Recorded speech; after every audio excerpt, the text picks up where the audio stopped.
Right now, we're on track to produce 110% more oil, gas, and coal than can ever be burned and keep the planet below 2 degrees by 2030. These nations are already having to move people because of sea level rise and the constant being battered by cyclones and extreme weather.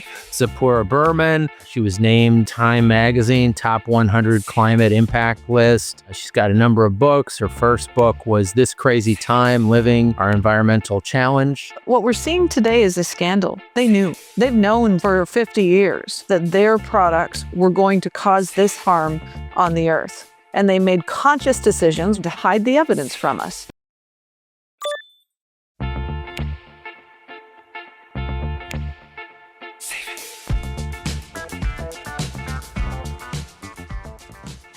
You're listening to A Climate Change. This is your host, Matt Matern. I've got a great guest on the program, Tzeporah Berman. Tzeporah's background is she is the chair of the Fossil Fuel Non-Proliferation Treaty Initiative. I knew I could say it. And she's also done a lot of other great work, international program director at Stand.Earth. In 2019, she received the Climate Breakthrough Award, which included a $2 million grant to create breakthrough global strategies on climate change. She was named to Time Magazine Top 100 Climate Impact List. She's got a number of books. Her first book was This Crazy Time, Living Our Environmental Challenge. And most recently, 2020 was arrested for blockading the logging of 1,000-year-old trees in on Vancouver Island. Welcome to the program, Tzeporah. Thanks for having me. Let's just talk about your big, bold initiative, which this non-proliferation treaty initiative regarding fossil fuels, and what was kind of the genesis of it, and where is it at now? Well, for me, the fossil fuel treaty, as we can call it for short, much easier than having to say non-proliferation all the time. The fossil fuel treaty idea came from my lived experience in Canada. I'm Canadian, and I worked for well over a decade on pipelines and the expansion of the oil sands, also known as tar sands, in Alberta here in Canada. It's one of the dirtiest forms of oil in the world. And when I first started this work, I kind of thought we just have a government that doesn't believe in climate change.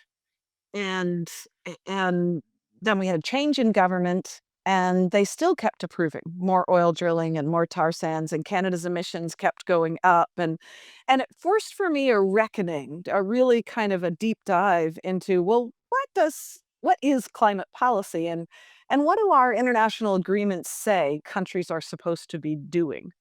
And what I found out was really shocking to me. For 30 years, climate policy has been designed to reduce the demand of fossil fuels, to make countries commit to emissions targets, how much we get to pollute, but not about constraining the supply of fossil fuels. And that, in some ways, is actually very odd when you look throughout history of other big intangible problems. You see that we've always tried to address both the demand and the supply to cut out a problem.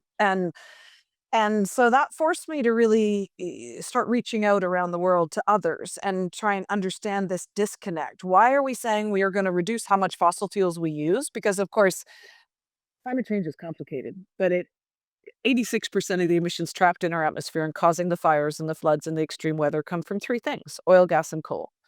And we don't have regulations, climate policy at a national or at an international level to constrain how much fossil fuels are produced. And what we use today, what we build today, will be what we use tomorrow.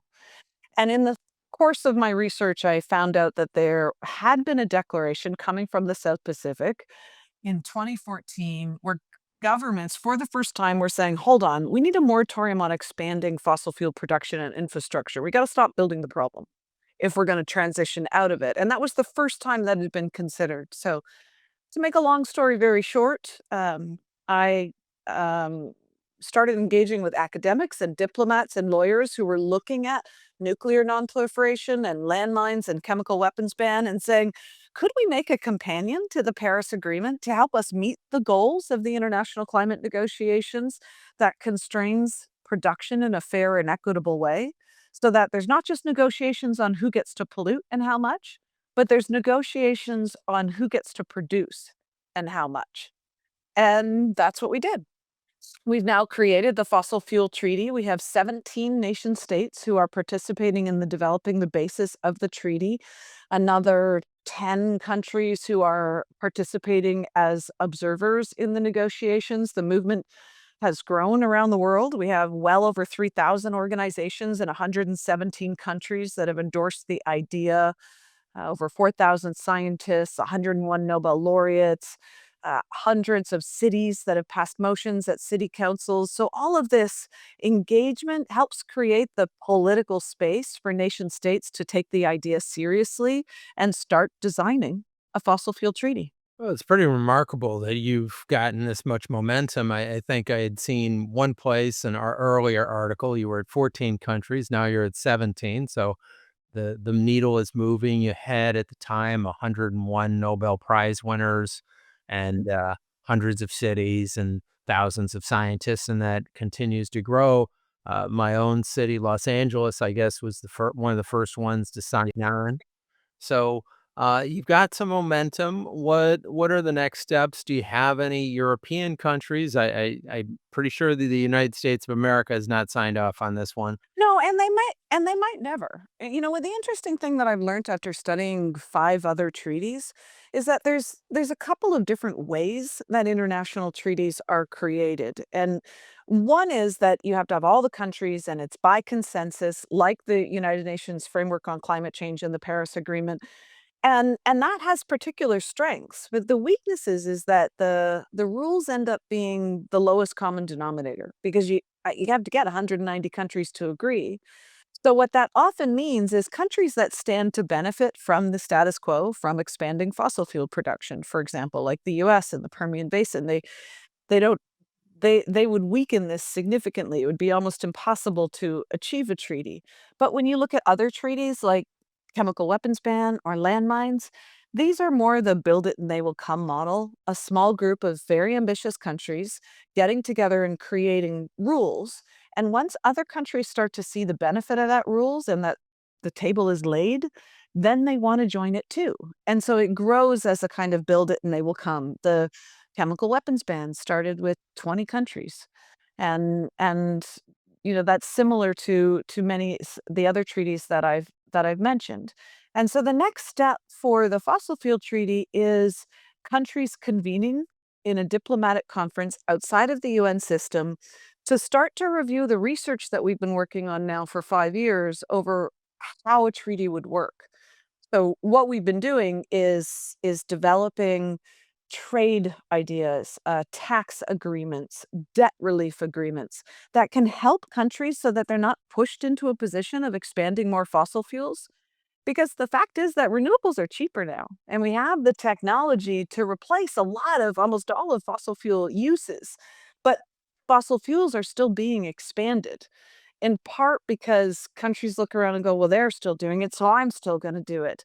And in part for especially countries in the global south, they're expanding new drilling, for example, in Ecuador, in the heart of the Amazon, just to feed their debt.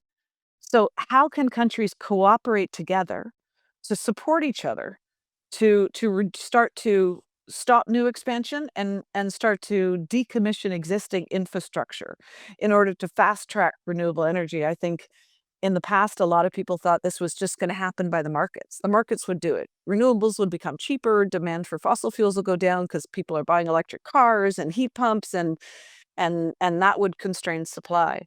But it's not working, and it's not working because the markets are really distorted with now, over $1 trillion in subsidies every year. So what we're seeing is a lot of governments are trying to keep their own fossil fuel industry alive inside their own borders.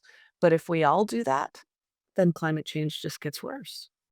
Well, I guess the way I look at it and see who are the potential early adopters would be countries that don't have a huge or a substantial fossil fuel industry, say like Japan or a number of countries in Europe or the countries that are getting closer towards a higher and higher mix of renewables, like Denmark, which I guess on some days produces 100% of their electricity from wind, so that those countries would sign up, and then you could, and they're rich enough, like Japan and Denmark, that they could agree to some debt relief with a country like Ecuador and say, "Hey, we'll buy up your debt, but you agree you're not gonna produce any fossil fuels." And then that creates a template for, the next country to come in, who is a poorer country from the Global South or wherever, to say, "Okay, we're not gonna keep digging coal, or we're not gonna keep, producing gas, and there's a market price for what giving that up is worth, and we're willing to, take the market price for that." It's interesting because that's exactly how I thought it would work as well, but as it turns out, so far, that's not true. Like, the first countries to join, have been, countries in the South Pacific, so small island nations who are the most vulnerable nations in the world to climate change. And for them, this is a existential challenge, right? These nations are already having to move people because of sea level rise and the constant being battered by cyclones and extreme weather. And so the first countries to join were Tuvalu and Vanuatu. Vanuatu was the first country, followed by Tuvalu, and then many other island nations. But then again, surprising, I think a lot of us, the next country to join was Colombia. So Colombia is the sixth largest coal exporter in the world. And they joined the fossil fuel treaty. When President Petro announced that, I think it was in Dubai, might have been Sharm el Sheikh, one of those conference of the parties. When he announced it, he said, as a major fossil fuel producer, we're joining this treaty because we know every day we're making the problem worse and that it threatens all of us. In fact, it now threatens all life on Earth, but we can't stop unless we have cooperation between countries to change the system that is pushing us all towards greater fossil fuel expansion. And I think that really shifted this work on the fossil fuel treaty because I think it opened up the conversation with a lot of other major or medium-sized fossil fuel producers, as well as a lot of other countries in the global south who, when they first heard about the fossil fuel treaty, were thinking that it was not fair because, the global north has been producing fossil fuels and benefiting from it economically, and now it's their turn. But what I think a lot of those countries, as a result of conversations with Colombia and others, are starting to realize is that investing heavily in fossil fuel production doesn't lead to greater economic independence. In fact, it leads to greater dependence uh, because it's infrastructure and production that they won't necessarily own. The most amazing someone said to me the other day, the amazing thing about the sun is that it doesn't send you a bill at the end of the month. You don't have to keep feeding it, and keep digging up more. And that is really true. Renewable energy infrastructure is leading to greater independence for remote communities as well as greater resiliency and independence in countries in the global south. Whereas big fossil fuel infrastructure is essentially being designed to make Africa and parts of Asia into Europe's gas station. And while that can lead to short-term economic benefit, it also leaves a lot of countries in the global south with the liability of cleanup and infrastructure that leads to greater dependency and not long-term economic stability.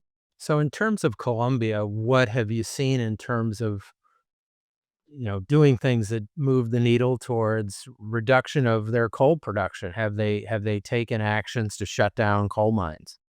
Yeah, they're looking at a long-term transition plan and, first of all, not expanding new production, which is critical. One of the very bizarre things I find about the climate debate right now that is so distorted is you have many countries talking about responsibility on climate. My own country, Canada, or look at the UK or, um Australia, yet they're continuing to expand the problem. We need to have a just transition. It's not a transition if we're still expanding the problem. It's a transition if we stopped new projects and are winding down fossil fuel phase out. And this whole idea that it's a transition, but we're just going to increase fossil fuel production. Right now we're on track to produce 110% more oil, gas, and coal that can ever be burned and keep the planet below 2 degrees by 2030. So we're actually emissions are supposed to be going like this, but production is going up. And and so Colombia has said, first of all, a commitment to no new, and that they want to manage a wind down, but that they need to cooperate with other countries in order to do that. And so they've been extremely active in the conversations within the group of countries in looking at what mechanisms are going to be helpful, market access, trade, and tax, to put them in a financial position so that they can wind down fossil fuel production, which this government is committed to. And domestically, they've been very focused on creating a portfolio of projects that will ensure energy security and independence, but also potentially export from renewable energy. And one of the, again, big hills to climb is that while a number of countries in the global south have renewable energy projects and would like to be building that cleaner economy, 98% of the finance for renewable energy projects is not going into the global south. Even though actually it's many of those countries that have the greatest potential, especially for solar. So we've been working with the Colombia government to help them identify that portfolio of projects and de-risk them. So looking at uh, policy opportunities, tax opportunities, et cetera, to make those projects exciting to investors, and participating in the development of a just economy private capital fund that would be uh, provide investment to countries for low carbon economic development if those countries are part of the fossil fuel treaty group. So a kind of carrot to joining and developing the fossil fuel treaty. So that's the work that I've been involved in, that they're more the work of developing their project pipeline, and then the work of developing these cooperation mechanisms between countries with Colombia. Have you made any headway, say, with Brazil or other countries in South America, but particularly in Brazil, since it's the largest population-wise and probably geography-wise, and also it holds most of the Amazon? A lot of headway with indigenous leadership and civil society in Brazil. We have a growing movement calling for the fossil fuel treaty and calling for the Amazon to be the first fossil-free zone. So calling for a fossil-free Amazon. And I think I raise those civil society and indigenous campaigns because they're really critical. Those campaigns start to create the social license for governments to take the step to do this, because many of us grew up with the idea that fossil fuels are what make us prosperous. And that social norm, like the idea when I'm old enough to remember growing up thinking stockpiling nuclear weapons was what was going to keep you safe. And turning that social norm on its head, because actually it was stockpiling nuclear weapons that threatened us. And that's, in some ways, that's what we're doing on fossil fuels. Supporting governments and leaders so that when they say we're going to constrain and phase out fossil fuels, that people understand they're doing that to keep us safe, and that we will have a more prosperous future. Because right now, in a lot of jurisdictions, when an elected leader says that, they're threatening their ability to succeed in the next election. And so the movement is strong in Brazil. We haven't heard yet interest from the presidency, and I think Brazil is in a very interesting situation because they're hosting the Conference of Parties later this year. We certainly have heard um, several officials talking about the need to address fossil fuel phase out, and that perhaps it's a work plan outside of the existing work plan for the Paris Agreement. And we certainly consider what we're developing at the Fossil Fuel Treaty as a work plan to help meet the goals of the Paris Agreement. So there may be some softening and opening there. We'll see.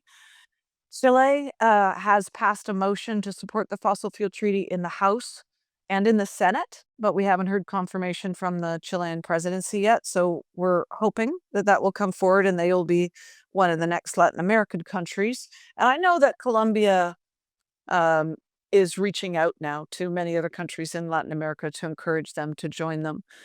Critical for the fossil fuel treaty this year, we need a country from Europe and we need a country from Africa. And we do have a major country from Asia. Pakistan joined last year, and there's several other countries in Asia that are, I think, close on their tails. So we're in good conversations with a couple of European countries now and a couple of African nations who I believe could join as early as by the end of this year. So as far as like Pakistan, unfortunately, my understanding is they were building a lot of new coal plants with the help of China. Though on the heartening note, I guess they've taken to using a lot of solar panels that people are using on the sides of their houses and apartments, and that has really been quite effective and has reduced the need for some of these coal plants. Maybe you can talk to us further about that. It's huge. The pace of adoption of solar in Pakistan is a model for other nations, that's for sure. And that's really exciting. But I would say there's no country at this point that is perfect. We are all still part of a fossil fuel system, and joining the fossil fuel treaty doesn't require a country to have, committed to um, completely, you know, um, decommission their existing fossil fuel assets. In part, what we're trying to do is help them create the preconditions to be able to do that. And the idea that each country should figure it out mostly on their own is absurd because our financial markets are connected, our physical commodity markets are connected. Some technologies exist in some countries that don't in others, and the speed at which we need to shift requires countries to develop new areas of cooperation so that we can move forward quicker. So I think Pakistan's leadership by saying they want a fossil fuel treaty is really important and has created a lot of new conversations in Asia.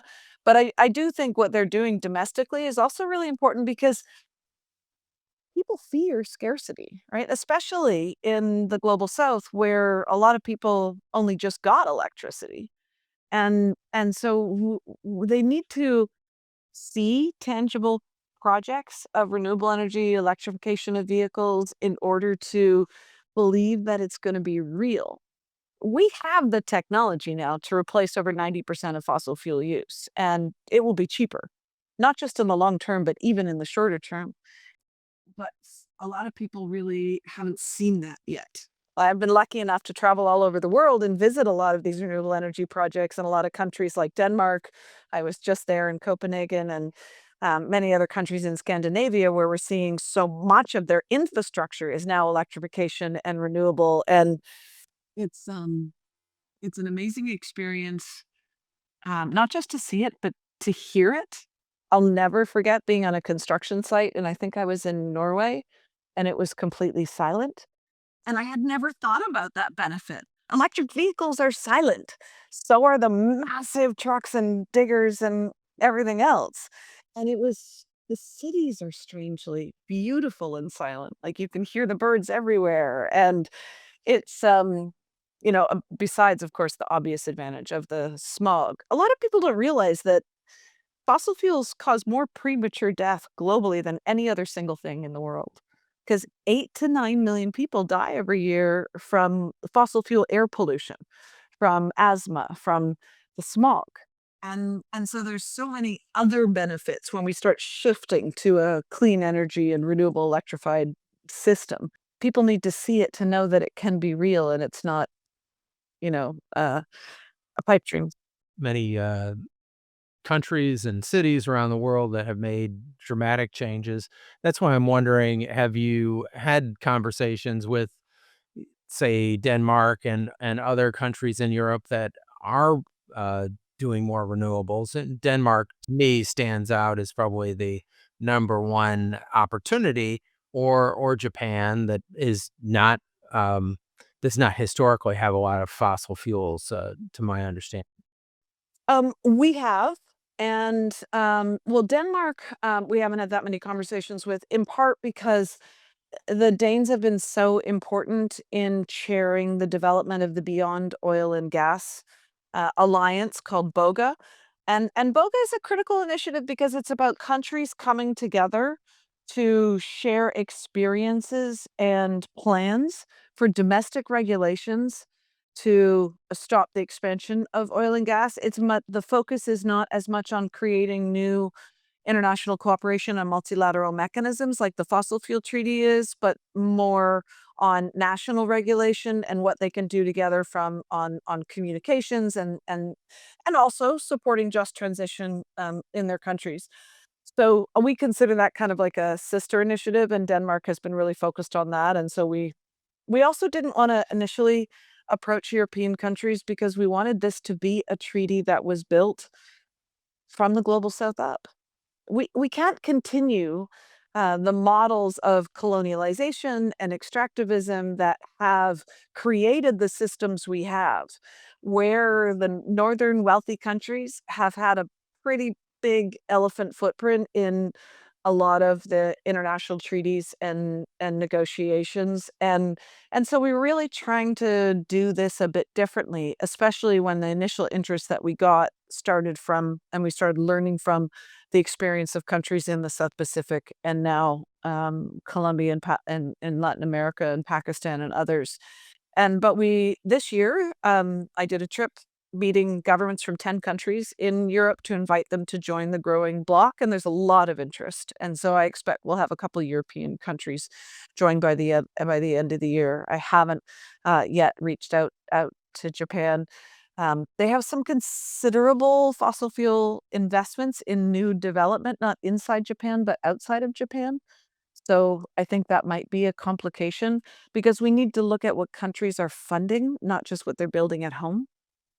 And we see a lot of wealthy countries in Asia now funding some of the big new proposed fossil fuel infrastructure in Latin America and Africa as well. So um, we'll.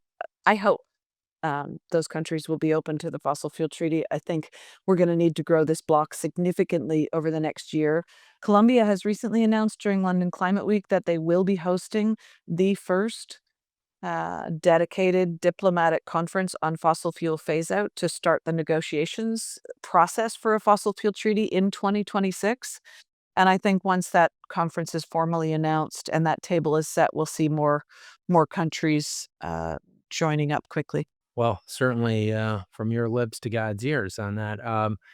I guess the thing is, I kind of see bringing more, European countries and developed countries to the table, and that they have the money, and they also maybe have the expertise to move the needle regarding some of these issues on a technical basis. And as you said, the finance issues are enormous, and they have the banks and the lenders that can lend to the global south to get these projects off the ground. Yeah, but that's also, Matt, why they might be a little reticent to join. And I've had some of those conversations with them because the fossil fuel treaty is being designed with the principle of equity in mind. So, really looking at the role the wealthy countries have played in the carbon that is currently trapped in our atmosphere and causing the extreme weather and floods, et cetera, and how much they've already produced. And we've done some fairly detailed analysis too on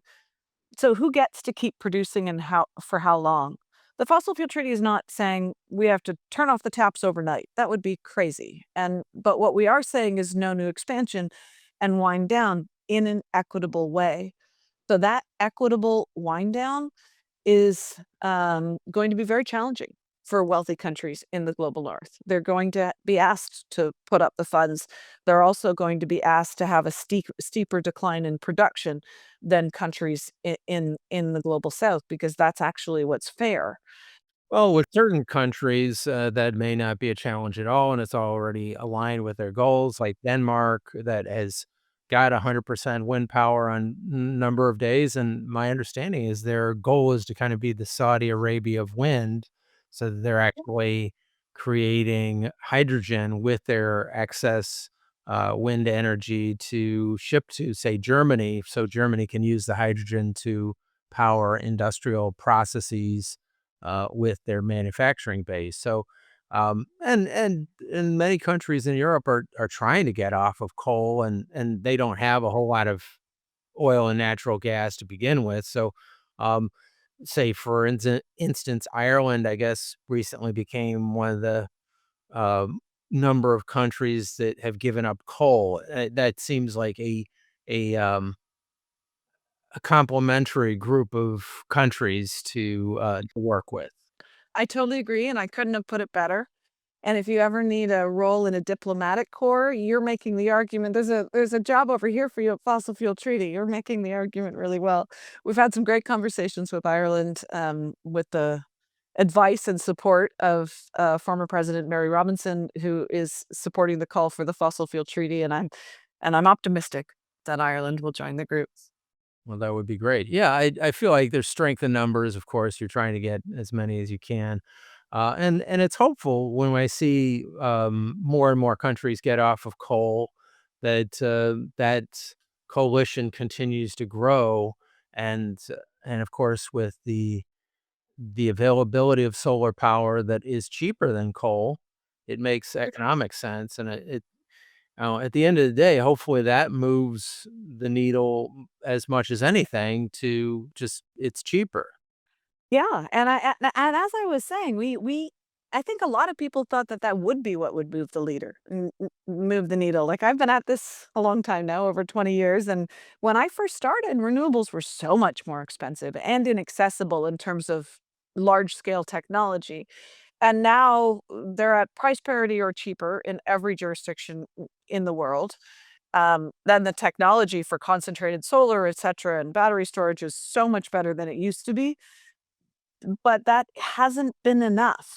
On the hopeful side, renewable energy investment globally last year was twice that of fossil fuel investment. So we have seen a definite shift towards investment in renewable energy, but we're still seeing such considerable investment in fossil fuel investment infrastructure, and that's a problem because every ton of carbon right now that we save from going into the atmosphere will save lives. I mean, look, 1,500 people died of the heat wave in Europe last month. How many children were swept away in Texas? This is happening now. And every ton of carbon that we save from going into the atmosphere will save lives and save it from being worse. And so we can't just focus on building the good stuff, the renewables. We have to stop the expansion of fossil fuels because look, the atmosphere doesn't care how many solar panels we create. The atmosphere cares how many fossil fuel projects we don't. So what do we do with, say, the United States, where the current administration policy is drill, baby, drill? Do you just kind of work around that and just kind of, as you said, work with other nations that are the coalition of the willing? Or is there work to be done in the United States to open hearts and minds to this process of phasing out fossil fuels? Yeah, a tremendous work. There is enormous work to be done. On the fossil fuel treaty, what we're doing is supporting organizations who want to get their cities on board, want to get their states on board. As you said, Los Angeles was one of the first cities to pass a motion. California was Hawaii was our first subnational government, state government, and then California was next to pass motions at the Senate and the House endorsing the fossil fuel treaty. During the nuclear non-proliferation movement in the 70s and 80s, cities and states joining up was really important to kind of create the drumbeat, to have the conversation. What the polling is showing us right now is the majority of the people in the US care about climate change. They're afraid of climate change and they want stronger policies, but they're not talking about it. And they're not talking about it because they think they're alone. So the polls are fascinating. 89% care about climate change, regardless of whether you come from the right or the left. Yet people think that only about 10 to 15% care. There's a tremendous climate silence. I think it's being bullied out of people to not talk about climate change. People will think they're too far left. It's become a right or left issue, or they'll be ridiculed. Or so I think the first thing I would say is talk about it. Talk about it, not just at work, not just at school. Talk about it at home, in your community. Talk about the connection of what you're seeing in your life, the floods and the fires and the extreme weather we now know are being caused by climate change, and we know climate change is being caused by fossil fuels. We need to make that connection for people, and we need to be talking about it so that it becomes part of the lexicon, and we don't allow those who stand to benefit from the existing system. Because make no mistake about it, this is about benefits. The fossil fuel industry, primarily US companies, have made $2.8 billion in profit every day for the past 50 years. $2.8 billion in profit every day for the past 50 years. And that's the most profitable companies in the history of the world. They're not going to let go easy. And I see sometimes what they're saying and what is being echoed by the Trump administration and the drill, baby drill mantra as the last gasp of the fossil fuel industry, because they can see the writing on the wall. We can have electric vehicles now. We can have renewable energy that's cheaper. And the same people are not going to benefit from it. They're not going to be able to make those ridiculous profits on the backs of the rest of us. And so they're going to fight hard to maintain control, and that's what we're seeing now. And we have to make sure that we continue to push to raise the conversation, and most importantly, so people can understand the consequences of inaction. Because we're not creating this fight, we're in this fight now, and the consequences of inaction are more people will suffer, and our kids will live in a world that is increasingly unlivable. Speaking of which, there were huge fires in Canada the last few years, and I believe you've written a bit about it and a bit about maybe the litigation that's going on related to it. I know there's been a lot of litigation in the U.S. regarding fires and the Hurricane Maria down in Puerto Rico. I haven't read as much about litigation in Canada. Are there groups going after the big oil and fossil fuel producers uh, regarding the damage caused by their conduct? There are hundreds, if not thousands, of lawsuits right now around the world. This is a very new area of litigation. There are governments suing the fossil fuel industry now, city governments, state governments. California, obviously, is suing big oil for its impact on climate change, and for the denial of climate change, even though they knew. Because this isn't about, someone said to me the other day, it's such a tragedy what's happening in Texas. And it's not just a tragedy. A tragedy is when things happen that we couldn't stop, we didn't know, we couldn't avoid. What we're seeing today is a scandal. They knew. They've known for 50 years that their products were going to cause this harm on the earth. And they made conscious decisions, which we're now seeing through the court cases and all the documents that are being unearthed. Companies like Exxon, BP, Shell, they knew. They had their own scientists. They did the analysis. They knew it was going to happen. They made a decision to cover it up and to hide the data, and then to fund an infrastructure of public relations that cost them billions of dollars to hide the evidence from us, to create this kind of delay and denial. They flooded the policy system to make sure that their products were not constrained.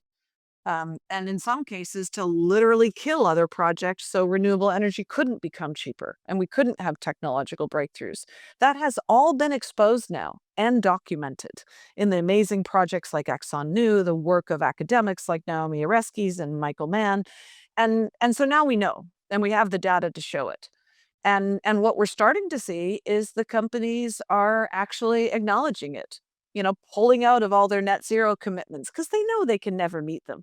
You can't get to zero of fossil fuel emissions by growing more fossil fuel emissions. And that's what they're trying to make us think. And that's what the Trump administration is saying. It's okay. We're going to grow more fossil fuel production, and then we're going to put in place these technologies which will reduce the emissions and make it all clean. It's fraud. It's not working. It hasn't worked, and it's not going to work at scale in order to keep most of the people safe. Yeah, it's definitely a fairy tale. Carbon capture is a fraud. It seems as though I would say COP28, which was in Abu Dhabi and Dubai, and a number of the fossil fuel petrostates there had gotten on board with accepting, hey, climate change was caused by their product, and have invested fairly heavily in alternative energy sources. Is that more greenwashing, or do you think there's some there that they actually are going to engage, and has your organization engaged with them regarding kind of proliferation? Yeah, I mean, we've engaged with a lot of those governments in the COP spaces. And, it's funny, a lot of people were very angry that the Conference of Parties were being held in Dubai or Azerbaijan because of, these are petrostates. And I actually thought it was great because what it did is it dragged the conversation about fossil fuels and future oil development into the center stage. And what the fossil fuel industry has literally tried to do in their written strategy documents is make it invisible. They wanted their products to be invisible. So we would talk about targets and emissions reduction and net zero while never talking about constraining or phasing out fossil fuels. And honestly, they were successful in doing that to almost 30 years until Glasgow, until we started the fossil fuel treaty campaign and many groups started, BOGA formed, and we started having a more robust conversation. And then the conversation escalated in Dubai and in Azerbaijan. And I think there are flaws in the way the United Nations framework on climate change system is designed by consensus so that you don't get really strong outcomes on fossil fuels, but we did have fairly robust conversations which have been important. What we see in really wealthy countries like Saudi Arabia is they're investing heavily in the development of renewable energy. They know this is where they need to go. They're still, of course, producing significant amounts of oil and controlling it, but I think they're very clear that those days are numbered, and I think we're starting to see that in the way that they are in the various policies of OPEC and the way they're increasing and decreasing access to oil. And I think we're going to see a lot of fluctuations in the future as various countries and companies try and ride out the last days and figure out how long they'll be able to continue to dominate production of fossil fuels. Well, I would imagine that they may want to keep prices a little bit lower just to keep the tap on, so that if they jack up prices, then that will encourage more a quicker transition to renewable sources, because the price differential will be high enough that it makes more and more sense. And $100 a barrel oil makes it even more of a good reason to drive an electric car versus maybe a $60 barrel of oil price doesn't make it as much of an economic benefit. Yes. And when you add politics in there, sometimes it's to their benefit to have a very high price of oil. Because actually that increases social license to expand production. If they're trying to grandfather in new projects, they need people to be worried about scarcity and worried about price. And so that actually can impact what approvals for new projects. It's complicated, but it's actually the vulnerability that we have to the control by a very small number of oligarchs, a very small number of companies, to whether or not we can heat our homes, whether or not we can transport ourselves, whether or not we can turn the lights on, is exactly why we're seeing a number of countries now move to committing towards fossil fuel phase out. The Netherlands, for example, quite a right of center administration right now. they have committed to fossil fuel phase out. And when I met with their climate ambassador, Tzeporah Berman, what he said to me is, what we know now. We were dependent on Putin's gas, then we were dependent on Trump's gas, and we're starting to realize that fossil fuel phase out is an issue of energy security for us. And so that is pushing them more towards renewable energy and decreasing fossil fuel use. And that's really interesting, right? And it is. It's not only more stable, it can renewables, it can increase a country and certainly an individual, family, communities, energy security, but we're also seeing from places like Texas that it's more resilient. It's less vulnerable the infrastructure is less vulnerable to extreme weather because of the distributed nature of the infrastructure. So there's a lot of reasons why a renewable energy and clean energy economy is going to make economies less vulnerable. Well, it's been great having you on the program, Tzeporah, and amazing work that you're doing out there around the world. And I'll take you up on the offer of being a diplomat. I take that as high praise. I feel like I've said it many times to friends or family members of the highest and best skill of a lawyer is to be a diplomat. So one of these days, maybe that that will come true. But until then, Great. Well, thank you so much. It's been a great conversation, and I hope folks will explore what we're doing. We make all of our research available online for free at fossilfueltreaty.org. So I hope people will join us, because no one owns this idea of a fossil fuel treaty. It is a movement now of businesses and cities and states and individuals. So please join us. absolutely, everybody should check it out and follow Tzeporah and her organization on all the social media channels. But maybe more importantly, advocate for it. Whatever local, state government you're, affiliated with, let them know that, hey, this is an idea that you think is important, and they should join in. Great. Well, thank you, Matt. To learn more about our work at Climate Change and how you can help us reach our goal of planting 30,000 trees in the Amazon this year, visit aclimatechange.com. Don't forget to subscribe to our podcast on Apple, Spotify, YouTube, or wherever you get your podcasts. If you like this episode, please share it with a friend. See you next time.